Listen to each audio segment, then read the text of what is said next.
သေးစွာမေးလျှောက်ခွင့်ပြုပါဖေ။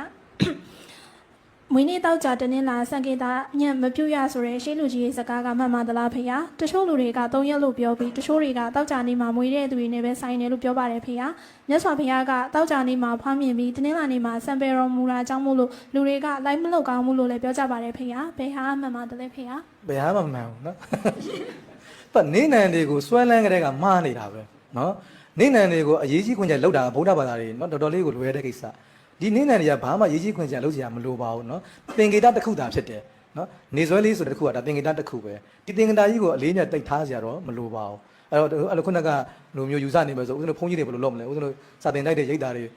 နေနေနေမသိဘူးအဖိနေဆိုခေါင်းရိပ်ပဲနော်အဖိနေဆိုခေါင်းရိပ်စနေဖြစ်ချင်းဖြစ်မယ်တလင်းကနေဖြစ်ချင်းဖြစ်မယ်တောက်ကြဖြစ်ချင်းဖြစ်မယ်ရိတ်ချင်တာရိတ်နာပဲလေနော်သပင်းချင်းရိတ်ရတာပဲမြတ်စွာဘုရားပြောတယ်လက်နဲ့သိချင်း